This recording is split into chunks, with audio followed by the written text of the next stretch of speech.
ओम नमः शिवाय। हर हर महादेव। प्रिय भक्तजनों, आज हम सोमवार व्रत की कथा का श्रवण करेंगे।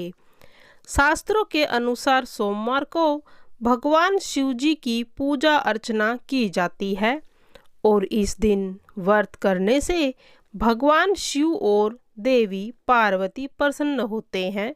सोमवार का व्रत बेहद सरल होता है। जीवन में धन धान्य की कमी हो वो पूरी होती है। सभी अनिष्टों का हरण कर भगवान शिव अपने भक्तों से के कष्टों को दूर करते हैं।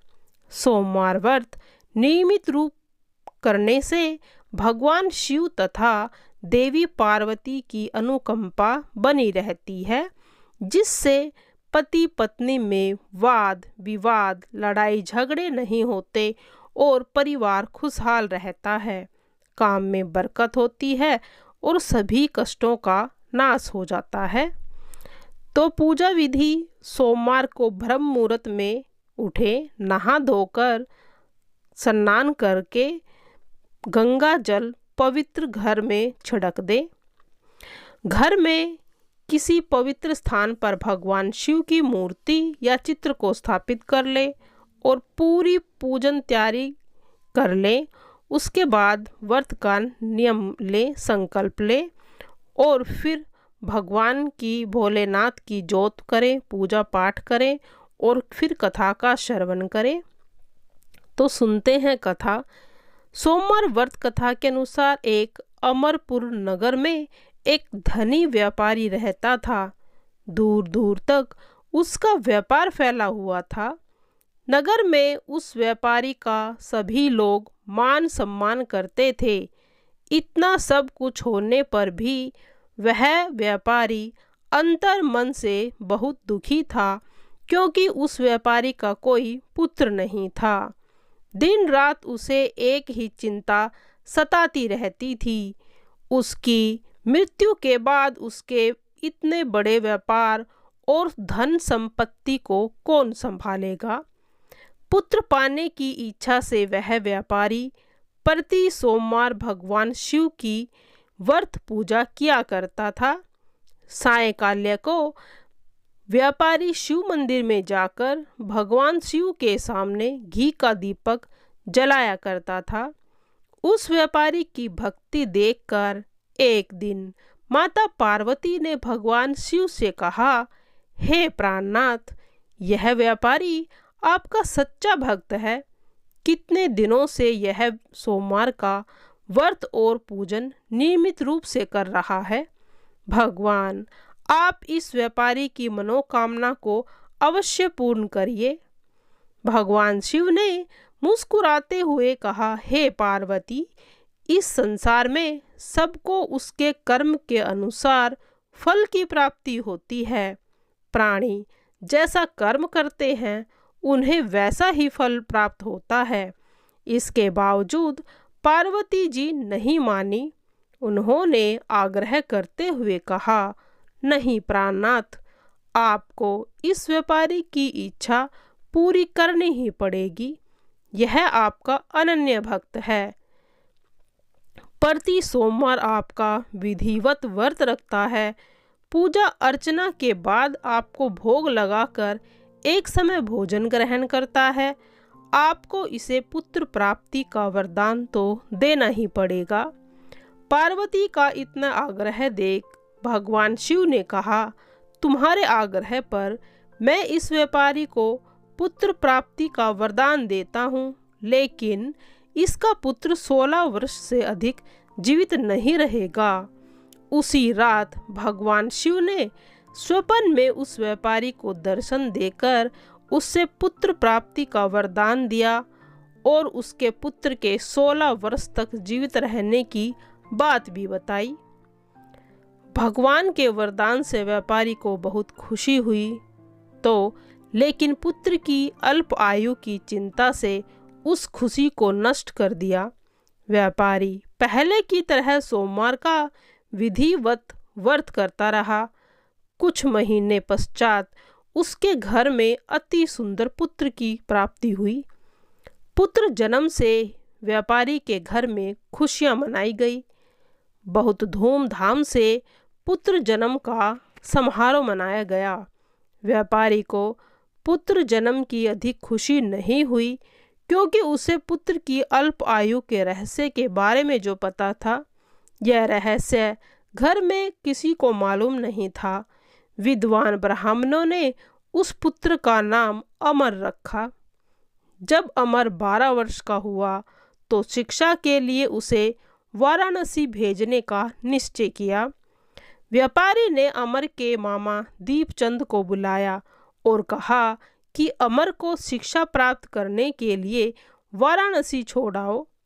अमर अपने मामा के साथ शिक्षा प्राप्त करने के लिए चल दिया। रास्ते में जहाँ भी अमर और दीपचंद रात्रि विश्राम के लिए ठहरते, वहीं यज्ञ करते, ब्राह्मणों को भोजन कराते। लंबी यात्रा के बाद अमर और दीपचंद एक नगर में पहुँचे। उस नगर की राजा की कन्या के विवाह की खुशी में पूरे नगर को सजाया गया था। निश्चित समय पर बारात आ गई, लेकिन वर का पिता अपने बेटे के एक आंख से काने होने के कारण बहुत चिंतित था। उसे इस बात का भय सता रहा था कि राजा को इस बात का पता चलने पर कहीं वह विवाह से इनकार न कर दे, इससे उसकी बदनामी होगी। वर के पिता ने अमर को देखा तो उसके मस्तिष्क में एक विचार आया। उसने सोचा, क्यों न इस लड़के को दूल्हा बनाकर राजकुमारी से विवाह करा दूं। विवाह के बाद उसको धन देकर विदा कर दूंगा और राजकुमारी को अपने नगर में ले जाऊंगा। वर के पिता ने इसी संबंध में अमर और दीपचंद से बात की। दीपचंद ने धन मिलने के लालच में वर के पिता की बात को स्वीकार कर लिया। अमर को दूल्हे के वस्त्र पहनाकर राजकुमारी चंद्रिका से उसका विवाह करा दिया गया। राजा ने बहुत सा धन देकर राजकुमारी को विदा किया।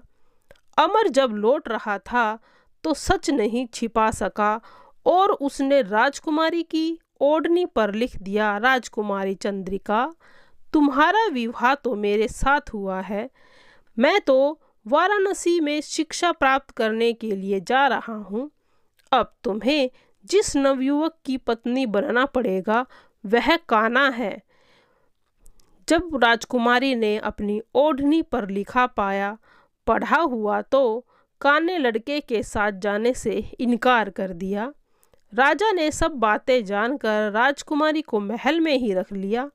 उधर अमर अपने मामा दीपचंद के साथ वाराणसी में पहुंच गया। अमर ने गुरुकुल में पढ़ना शुरू कर दिया। जब अमर की आयु 12 वर्ष की हो गई तो उन्होंने एक दिन यज्ञ रचा रखा था। यज्ञ की समाप्ति पर ब्राह्मणों को भोजन कराया और खूब अन्न वस्त्र दान दिए। रात को अमर अपने शयन कक्ष में सो गया। शिव के वरदान के अनुसार शयन अवस्था में ही अमर के प्राण पखेरु उड़ गए। सूर्य उदय होने पर मामा ने जब अमर को मृत देखा तो रोने पीटने लगा। आसपास के सभी लोग इकट्ठा होकर दुख प्रकट करने लगे। मामा के रोने विलाप करने के स्वर समीप से गुजरते हुए भगवान शिव और माता पार्वती ने भी सुने। पार्वती जी ने भगवान से कहा, प्राणनाथ, मुझसे इसके रोने के स्वर सहन नहीं हो रहे, आप इस व्यक्ति के कष्ट को अवश्य दूर करें। भगवान शिव ने पार्वती के साथ अदृश्य रूप में समीप जाकर अमर को देखा तो पार्वती जी से बोले, पार्वती, यह तो उस व्यापारी का पुत्र है। मैंने इसे 16 वर्ष की आयु का वरदान दिया था, इसकी आयु तो पूरी हो गई है। पार्वती जी ने भगवान शिव से निवेदन किया, हे प्राणनाथ, आप इस लड़के को जीवित करें, नहीं तो इसके माता पिता पुत्र के वियोग के कारण रो रो कर अपने प्राण त्याग देंगे। इस लड़के का पिता तो आपका परम भक्त है, वर्षों से सोमवार का व्रत करते हुए आपको भोग लगा रहा है। पार्वती के आग्रह करने पर भगवान शिव ने उस लड़के को जीवित कर दिया और कुछ ही पल में लड़का जीवित उठकर बैठ गया। शिक्षा समाप्त करके अमर मामा के साथ अपने नगर की ओर चल दिए। दोनों चलते हुए उसी नगर में पहुँचे जहाँ अमर का विवाह हुआ था। उस नगर में भी अमर ने यज्ञ का आयोजन किया था। समीप से गुजरते हुए नगर के राजा ने यज्ञ का आयोजन देखा। राजा ने अमर को तुरंत पहचान लिया। यज्ञ समाप्त होने पर राजा अमर और उसके मामा को महल में ले गया और कुछ दिन तक उन्हें महल में रखकर बहुत सारा धन, वस्त्र, राजकुमारी के साथ उसको विदा कर दिया। रास्ते में सुरक्षा के लिए राजा ने बहुत से सैनिकों को भी भेज दिया। दीपचंद ने नगर में पहुंचते ही एक दूत को घर भेजकर अपने आगमन की सूचना भेजी। अपने बेटे अमर के जीवित वापस लौटने की खुशी से व्यापारी बहुत प्रसन्न था। व्यापारी ने अपनी पत्नी के साथ स्वयं को एक कमरे में बंद कर रखा था। भूखे प्यासे रहकर व्यापारी और उनकी पत्नी बेटे की प्रतीक्षा कर रहे थे। उन्होंने प्रतिज्ञा कर रखी थी यदि उनके बेटे की मृत्यु का समाचार मिलेंगे तो वह भी अपने प्राण को त्याग देंगे। व्यापारी अपनी पत्नी और मित्रों के साथ नगर के द्वार पर पहुंचा। अपने बेटे के विवाह का समाचार सुनकर पुत्रवधू राजकुमारी चंद्रिका को देखकर उसकी खुशी का ठिकाना न रहा। उसी रात भगवान शिव ने व्यापारी के स्वप्न में आकर कहा, हे श्रेष्ठी, मेरे तेरे सोमवार के व्रत करने और व्रत कथा सुनने से प्रसन्न होकर तेरे पुत्र को लंबी आयु प्रदान की है। व्यापारी बहुत प्रसन्न हुआ। सोमवार का व्रत करने से व्यापारी के घर में खुशियां लौट आई।